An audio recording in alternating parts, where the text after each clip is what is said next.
Never stop dreaming.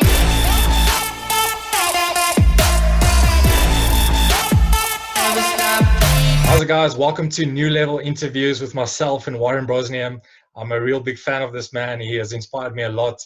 And yeah, man, I just want to thank you for taking time to come on the show and to share your vision for life after rugby, how it's been, and how you have faced a few challenges and those kind of things. But before I carry on, I just want to ask, who is Warren Brosnihan? What does he come for? Where does he come from? And why rugby? Why did you start off becoming a professional rugby player? Well, thank you. First of all, thank you, Yvonne. And it's rugby's been an absolute blessing for me, and it's opened up so many doors. As a youngster, it was a dream of mine to play the game of rugby. My earliest rugby memory was 1981 when the Springboks toured New Zealand with the Flower Bomb series, and that really set a light of dream inside my heart to go out and play at the highest level and be able to play competitively, and I wanted to play in all the big stadiums and all that around the world. And lucky enough, I managed to do that, and it was just through the blessing of God, really. And at the end of the day, who am I? I mean, I'm passionate. I'm a family man. I love my family. I've got a beautiful wife, 2 children, and I want to lead the best life that I can. And just passionate about life, and excited about what's coming when we emerge out of lockdown, and where we're going to go as a nation and as a world, because I believe that what we're seeing at the moment is exceptionally is significant, and it's disruption. And when we have disruption, change comes, and I think there's going to be massive changes coming for everyone going forward. And I just hope and pray that they're all positive, and I believe they will be. Yeah, no, definitely. I must say it's crazy times that we are in now. And I'm going to take a different kind of mindset to actually push through this and to say, doesn't matter what has happened. The circumstances doesn't dictate what you can still do in this. Is just to stay calm and to, I think it's a very good time to reanalyze what you're actually busy with and where do you need to go. So, yeah, but Warren, I must say, I love your commentating as well. I must say one of the games that really stand out for me, I don't know if you can remember it. It was in 2007. Sharks versus Crusaders with yourself and Andy commentating. Yeah. I was sitting on the edge of my seat, and I'm like, man, firstly, Odwa butchers the try. I'm like, oh gosh, the Sharks are going to lose this game. And then at the end, Odwa, I think it was like 38 minutes, scored the winning try. Ron Pino converting the kick. Yeah, he scored that I'll never forget, left-hand corner, scored it. That was an amazing rugby. Sure. Yeah, I must say, incredible. I've been looking all over for that game, mate. But yeah, on that note, how has commentating been for you? Is it difficult to get in commentating? Because I think a lot of rugby players have that mindset. Okay, I'm gonna play rugby at my bestest, and then afterwards I'm gonna be a commentator. But the thing is, there's only a handful of people that can actually step into that media space. And yeah, I just want to ask you that. Yeah, well, listen, I'm not going to say it's not easy. It's difficult. It takes a lot of preparation, application, and when that year, 2007, was my first year. It was the first year that I was retired.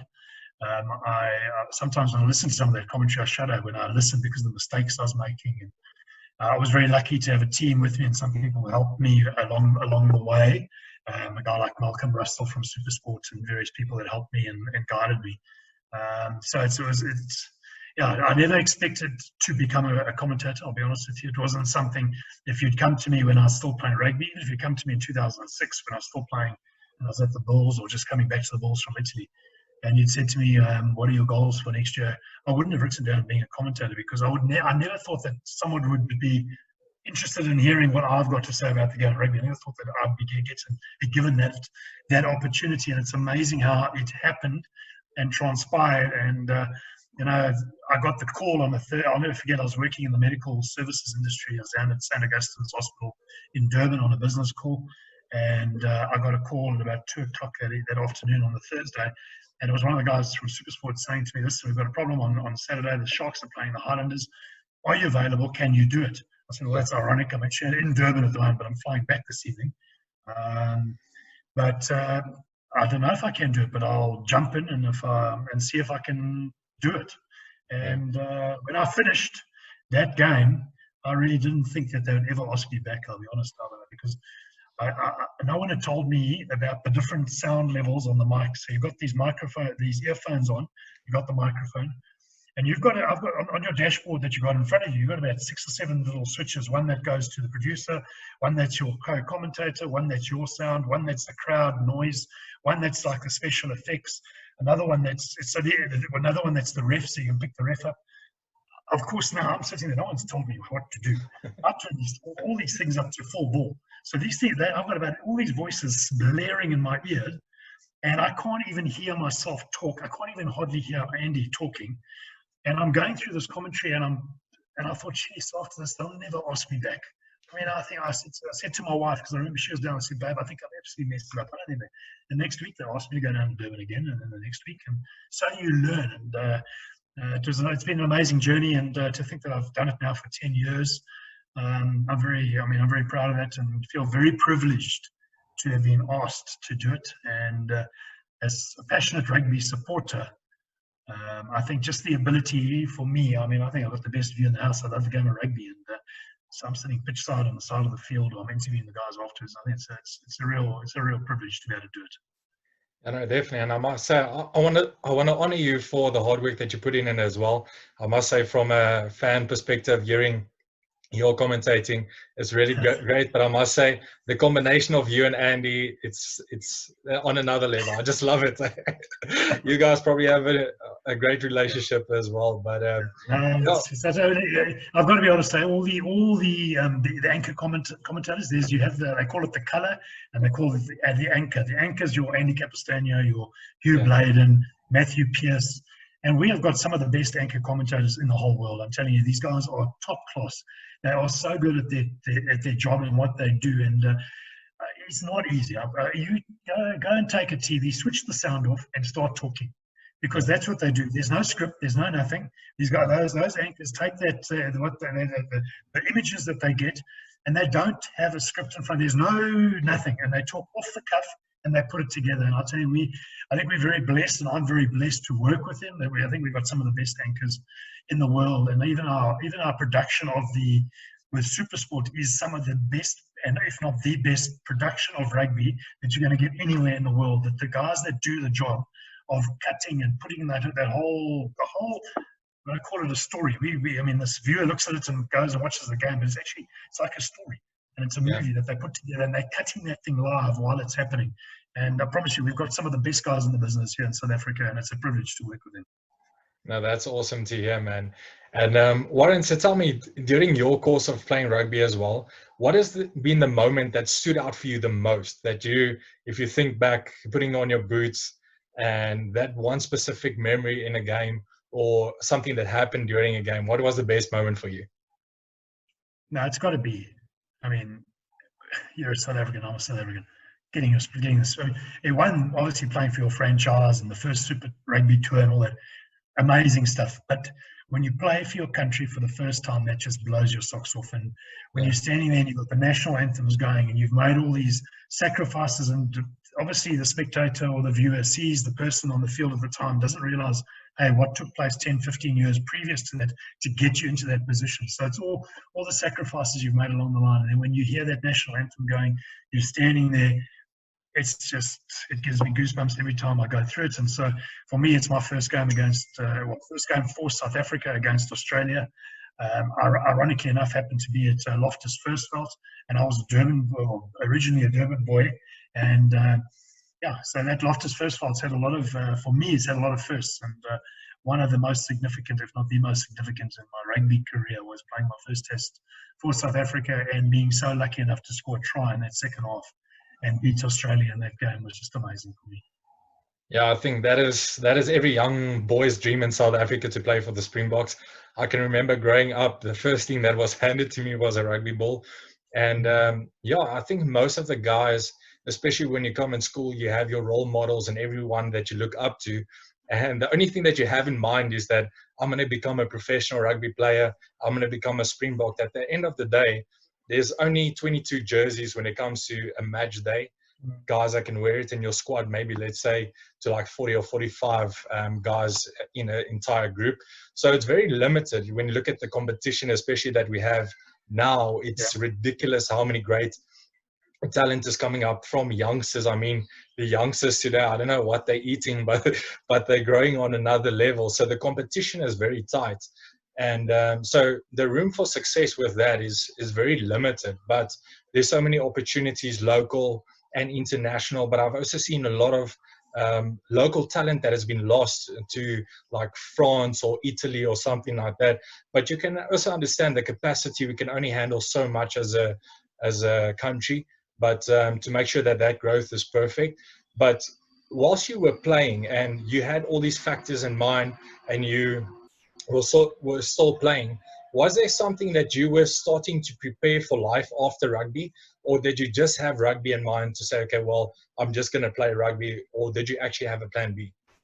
No, well, you see, there's talking about plan Bs and stuff like that. I mean, I listened to a talk from Arnold Schwarzenegger, and he goes on about the fact that having a plan B is a really bad idea, because if you have a plan B, you don't focus on plan A, and you're always looking for an excuse, and you don't focus on that plan A. So it depends how you view it. But talk about that plan B. My first game for the Sharks, 94, 95. I was still studying. I was studying to be a chiropractor of all things at that stage. Got to 4th year chiropractic. And then when I just about to finish my 4th year, got an offer to go play rugby league in Australia, and I took that offer up and tried to go back into my chiropractic studies when I came back in '97, and I was up here at the Lions that season, but it just didn't work out. So after that period, then I kind of went into a period of about 3-4 years where I just focused purely on the rugby, and I said, I'm going to give this thing 100% of my effort, 100% of my time, and I'm going to concentrate on it. And then when I finished and left to go overseas, I started to do a course through the Open University in the United Kingdom to start thinking about, hey, now you're getting closer now, you're over your 30s, you're going to be exiting the sport, you've got to start thinking about what you're going to be doing. And then when I finished off at the Bulls, those Wednesday afternoons Wednesday days that we used to traditionally get off, I'm not sure if they still have that in their calendar during the week and the preparation, but we used to get Wednesday off. I used to go in and scrub in theatre at Montana Hospital in the north of Pretoria, and I had one of the surgeons there who helped me and was very, very good to me. And there was another guy who was an assistant that helped. And I was very much thinking, I've got to be prepared for life after rugby. It's going to be finishing, whether it's in 2 years or 3 years or 4, whatever it is, there's an end period, and you need to be able to transition into life thereafter. And it's a scary step. It really is, especially when you've been involved and you've had a stable paycheck for the last 10 years or whatever it is. Right, the minute I'll never forget when that Currie Cup final was played in October 2006. In fact, I think it might have just been like the second or third. Sorry, my phone's just ringing there. The second or third of October, and we had to all come back for the team photo. I was no longer employed. My contract had come to an end, and it's a cut. And then I had a sponsored car. That sponsored car had to drive back to the sponsor, and my wife was pregnant. We were not pregnant. We had our first kid at that stage. Chaz was about 7 or 8 months old, and it's a scary step, because then you've got to step into the unknown. And that next Monday, it's not rugby.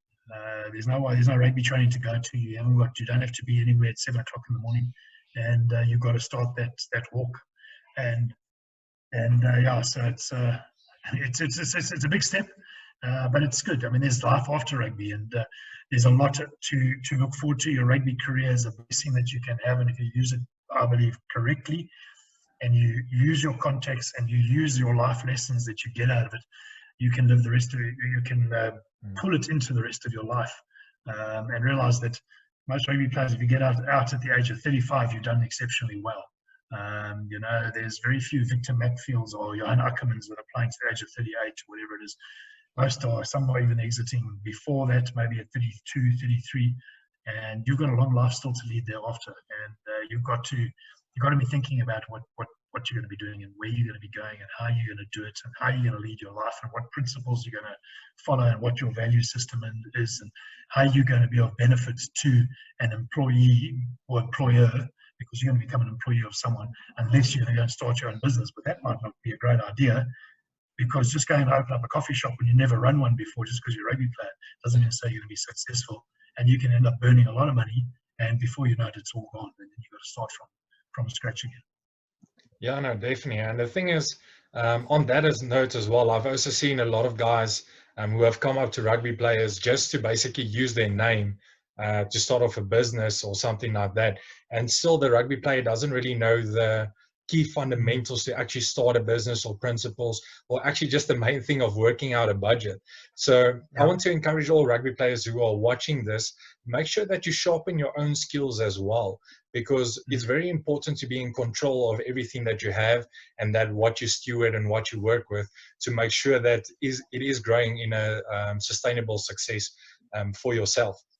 And yeah, so what, Warren, life after rugby for you as well, what was that key thing that kept you motivated to keep on going and not to put your boots back on to try and go back to the field? Because I know there was a lot of times where I thought, okay, man, I'm going to leave everything. I don't want to do sales anymore. I just want to go play rugby again. What was that thing that kind of motivated you? I think I'd pretty much achieved, well, not achieved, because I didn't play 100 games for South Africa. I didn't play 50 games for South Africa. I played 6 tests, which I'm very proud of. But I'd achieved a level in that rugby had allowed me to live in different places throughout the world. I'd lived in Australia. I'd lived in the United Kingdom, in Belfast, in Northern Ireland. I'd lived in Italy. I'd had a time where I spent that time with my wife as well, where she entered into my life when I was about 32, 33 years of age, and I was traveling over to play in Ulster, came back with the Bulls, and then finishing off in Italy. So she was part of that journey as well. And I guess I'd had it, you'd had your injuries. I've got a few ligaments and tendons missing and gaps in my muscles, and with all the injuries that you have as a rugby player. And eventually you realise, it is time now for me to move on. And yes, you can try hang on, but you can try hang on too long, and you're actually going to do yourself an injustice. And I just felt that the time was right to retire when I did. And the amazing thing is, the Bulls won Super Rugby the year after I retired, when I'd been at the Bulls. But it was, and they had such a good Bulls side at that stage, but it was the right time for me to exit. And God's got his own timeline as well, and you can't fight that. And I think it was right. And there's life after rugby. As I said, I've had lots of amazing experiences. It's not like those things just suddenly stop. Now you stop rugby and then life's over and nothing else happens. Exactly. Yeah. We've had the birth of our second child, our boy. We've had amazing things that we've experienced as a family, and there's been business success, there's been business failure, there's been business disappointment, there's been business excitement, there's been travel, there's been times when we haven't been able to do anything. So you go through this whole cycle of life, and it's important to go through that cycle, because it's at the end of the day, well, your life has got to become a testimony, and the way that we live it, and the way that we exercise the various options that we get given throughout our life, I believe. Yeah, no, definitely. And I think something that you said now, how important a testimony is as well. So I want to encourage the rugby players as well. Remember the good days that you've been playing rugby, hang on to those memories, but also use it as a testimony for when the day ends and you put your boots in the cupboard, that there's still a purpose, there's still a calling in your life for life after rugby. And yeah, so Warren, this is the part where we come to the last part of the show. And I just want you to give a message to all South Africans out there currently now in lockdown, and just a word of encouragement from your side. And then, yeah. Yeah, I think we're in a very tough period as a world. If we look at the world at the moment, I think 80% of the global workforce is not working, is always at home, always based at home, and they can't be out there. We've seen earlier in the week that the oil price unbelievably dropped below zero. But so it's and I mentioned at the beginning, we're facing disruption. We've all been forced into our homes, and we are privileged enough, Nicola, my wife and I, and my kids to have a beautiful home that we can live in. So we've got this beautiful home now, but it gives us a moment to pause, gives us a moment to reflect, and gives us a moment to think what's taken place and what we've got coming forward. And I believe the best is still to come. I believe that this disruption that we've had, you look at many great things have come from when people are forced to sit still and think for a bit. Sometimes we're chasing, and I'm racking up kilometers on my car every single day, driving to Sandton, driving to Pretoria, then back to Sandton, and then go pick kids up, and then I'm here. And before, doing 250 Ks a day on my vehicle. And life is so hectic and so fast. And suddenly now we've been told to slow down and to actually sit and think about things. The best is definitely, I believe, still to come. And I believe this is going. We're not going to go back to where we were before, and we don't want to go back to where we were before, because a lot of people that are going to listen to this, if we go back 3-4 weeks ago, they were actually complaining about where they were before. So we don't actually want to go back there. We're going to go back to a different normal. That normal is going to be different. It's going to be a new normal, and it's going to be an improved normal. We're doing an interview here on Zoom. If we'd had to do this 3-4 weeks ago, we probably would be meeting somewhere with a camera or something, and we wouldn't be doing this kind of meeting. So we can change. Our kids are doing school online at the moment. It's very tough to do that, I must be honest. Even our little 11-year-old, my wife and I are battling to help an 11-year-old with their schoolwork, which actually gives a bit of concern for us.